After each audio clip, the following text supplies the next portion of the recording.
بسم اللہ الرحمن الرحیم۔ الصلاۃ والسلام علیکہ یا سیدی یا رسول اللہ، الصلاۃ والسلام علیکہ یا سیدی یا حبیب اللہ، الصلاۃ والسلام علیکہ یا سیدی خاتم النبیین۔ معزز سامعین، آج کی ویڈیو طب نبوی پارٹ 5 کے سلسلے میں حجامہ بطور طریقہ علاج اور اس کی طب نبوی میں اہمیت کے بارے میں ہے۔ حجامہ کروانا یا پچنے لگوانا متعدد حدیث نبوی سے ثابت ہے۔ ان حدیث کا حوالہ مشہور محقق علامہ ابن القیم نے اپنی کتب میں درج کیا ہے۔ اس ویڈیو کی تیاری کے لیے ان کی کتب سے استفادہ کیا گیا ہے۔ یہ حوالہ جات اور حدیث نمبر مصنف نے اپنی کتب میں درج کیے ہیں۔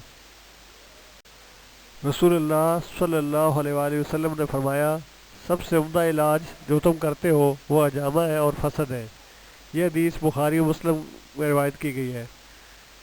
گردن کے پہلو حصے کا حجامہ سر کی بیماریوں اور اس کے دوسرے اجزاء چہرہ، زبان، کان، ناک اور حلق کی بیماریوں کے لیے غیر معمولی طور پر فائدہ مند ہے۔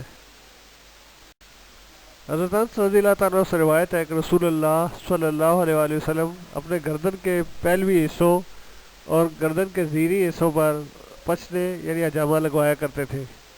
یہ حدیث ترمذی شریف میں موجود ہے۔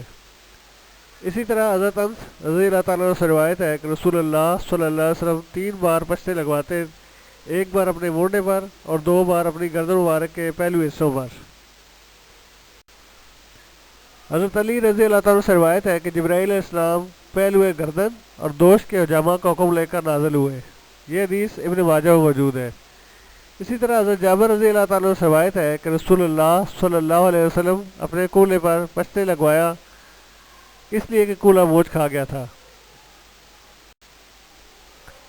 حدیث مبارکہ سے حجامہ کی اہمیت تو سامنے آ جاتی ہے، لیکن حجامہ کب کروانا چاہیے؟ حدیث میں حجامہ کرانے کے بارے میں احکامات کے ساتھ ساتھ اس عمل کے لیے موضوع ایام کی بھی وضاحت کی گئی ہے۔ حضرت انس رضی اللہ تعالیٰ سے روایت ہے کہ نبی کریم صلی اللہ علیہ وآلہ وسلم اپنی گردن کے پہلو حصوں اور کاندھے کے پچھلے حصے کا حجامہ 17، 19 یا 21 تاریخ کو کراتے۔ یہ حدیث ترمذی شریف میں روایت ہے۔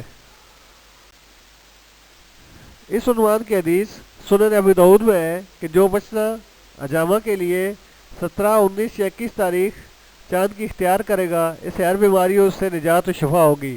یہ حدیث ابو داؤد شریف میں موجود ہے۔ یہ حدیث اور ان کے حوالہ جات سے ثابت ہوتا ہے کہ حجامہ ایک نبوی طریقہ علاج ہے۔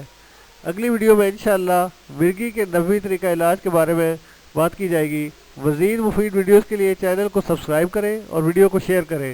جزاک اللہ۔ اللہ اور نبی کریم صلی اللہ علیہ وسلم ہم سب کامیاب مددگار ہوں۔